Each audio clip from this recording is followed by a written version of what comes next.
The air was bitterly cold, a constant reminder of the unforgiving wilderness surrounding us.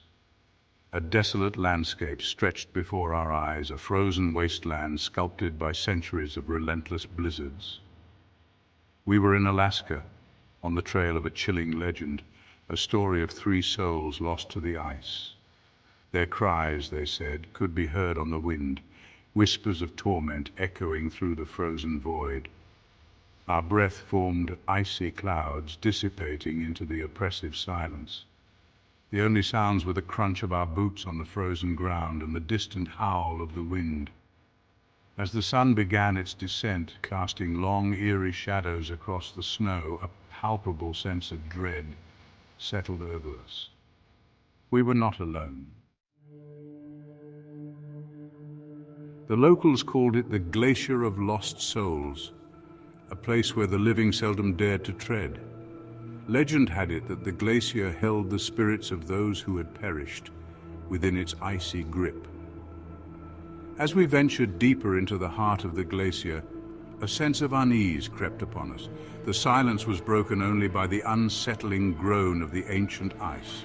We began to notice strange occurrences, objects moving inexplicably, disembodied whispers carried on the wind, and fleeting glimpses of shadowy figures at the edge of our vision.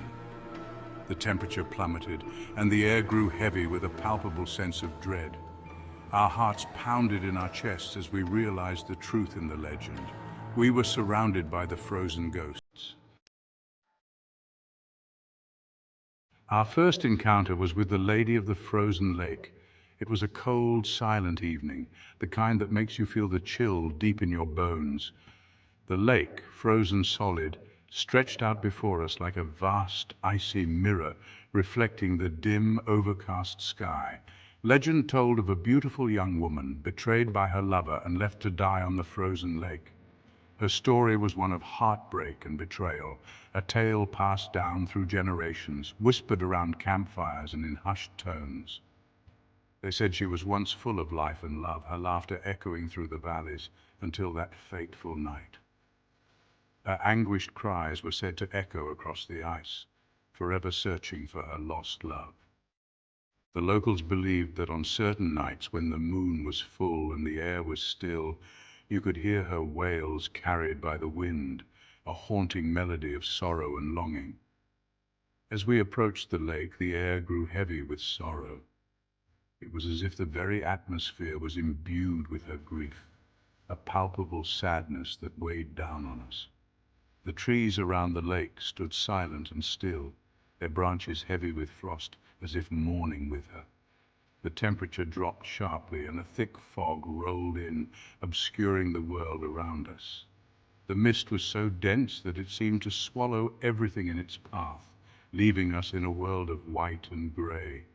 Each breath we took felt like inhaling shards of ice, and the silence was deafening. Through the swirling mist, we saw her, a woman in a white gown, her long black hair flowing in the wind. She seemed to glide across the ice, her movements graceful yet otherworldly. Her presence was both mesmerizing and terrifying, a ghostly figure caught between worlds. Her face was pale and drawn, her eyes filled with an eternity of sadness. It was a face that had seen too much pain, too much loss. Her eyes, dark and hollow, seemed to pierce through us as if she could see into the very depths of our souls. She reached out to us, her voice a mournful whisper on the wind. "Help me," she seemed to say, though no words were spoken. Her hand, delicate and translucent, stretched out towards us, a silent plea for understanding, for release from her eternal torment. The Lady of the Frozen Lake yearned for release, for someone to hear her tragic tale. Her story was one of love and betrayal, of a life cut short, and a spirit unable to find peace. As we stood there, the weight of her sorrow pressed down on us, and we knew that her tale would haunt us forever. Section 4, The Trapper's Vengeful Spirit. Deeper into the glacier, we encountered the Trapper's vengeful spirit.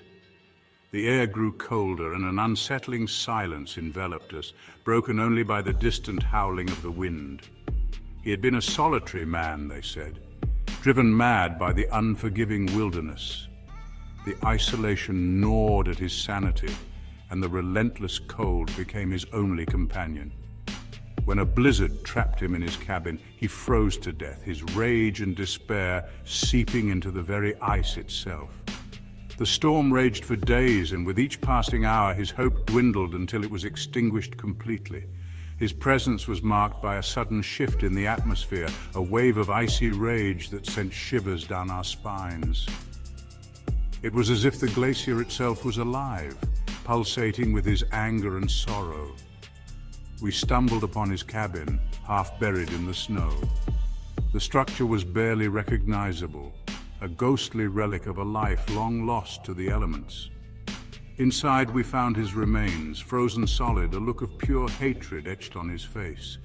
His eyes, though lifeless, seemed to follow us, burning with an unquenchable fury. As we turned to leave, the temperature plummeted, and the air grew thick with the smell of decay. It was as if the very essence of death clung to the walls, a chilling reminder of his tragic end. The trapper's rage was palpable, a suffocating presence that threatened to consume us. We could feel his spirit, restless and vengeful, seeking retribution for the life that was cruelly taken from him. The fog thickened, and shadows danced around us, whispering tales of his torment. We knew we had to leave, but his spirit seemed to hold us in place, a spectral grip that tightened with each passing second. The forest itself seemed to mourn his loss, the trees creaking and groaning under the weight of his sorrow. As we finally broke free from his icy grasp, we couldn't shake the feeling that his vengeful spirit would forever haunt these frozen lands, a testament to the unforgiving nature of the wilderness. Section 5. The Lost Child's Eternal Sorrow. Our final encounter was perhaps the most heartbreaking, the lost child's eternal sorrow. The locals spoke of a young boy who had wandered away from his village and become lost in a blizzard. His cries for his mother echoed through the frozen wasteland, a haunting reminder of his tragic fate. We heard him before we saw him, the faint sound of a child's laughter carried on the wind. Then we found his toy, a small wooden sled half buried in the snow. As we reached for it, the air grew heavy with despair, and a wave of icy sadness washed over us. We knew the lost child was still searching, his innocent soul forever bound to the glacier. Section 6. A Symphony of Screams. As the sun began its final descent, casting the glacier in an eerie twilight, the full horror of our situation became clear. The three frozen ghosts, each with their own tragic past, were drawn to us, their combined energy creating a vortex of despair. The air was thick with their sorrow, their rage, their fear. Their whispers grew louder, morphing into gut-wrenching screams that seemed to tear at our sanity. We were caught in a symphony of the damned, a chorus of tormented souls reaching out from beyond the grave. The ice beneath our feet groaned and shifted, as if the glacier itself was alive, responding to the torment of its prisoners. Section 7. No escape. Panic set in. The air was thick with fear, and every breath felt like a struggle against the icy grip of the glacier. The landscape was a vast white expanse, stretching endlessly in every direction, offering no solace, no refuge. We had to escape the glacier's icy grip before we too became prisoners of its frozen depths. Each step was a battle, our feet sinking into the snow, the cold seeping through our boots, numbing our toes. The urgency in our movements was palpable, driven by the knowledge that time was running out. But the ghosts were relentless, their icy fingers reaching out, attempting to drag us down into the darkness with them. These spectral figures, remnants of lost souls, seemed to materialize from the very snow itself, their hollow eyes filled with an eternal sorrow. We ran, our breath forming icy clouds in the freezing air, our hearts pounding in our chests. The cold was a living entity wrapping around us, squeezing the warmth from our bodies. Every exhale was a visible reminder of our struggle, a fleeting cloud that dissipated into the frigid atmosphere, the screams of the frozen ghosts echoing in our ears, a chilling symphony of despair that seemed to come from all directions. It was as if the very wind carried their tormented cries, amplifying our own sense of dread and hopelessness. But there was no escape. The glacier was a merciless warden, its icy walls closing in around us, cutting off any chance of retreat. Our attempts to flee felt increasingly futile. Each step forward met with resistance from the unyielding snow. The glacier held us captive, its icy grip tightening around our hearts. It was as if the very ground beneath us conspired to keep us trapped, the snow and ice forming an impenetrable barrier. The weight of our predicament pressed down on us, a suffocating blanket of cold and fear. The last thing I remember is the bone-chilling cold seeping into my bones, a cold so intense it felt like it was freezing my very soul. My body trembled uncontrollably, each shiver a testament to the relentless assault of the elements.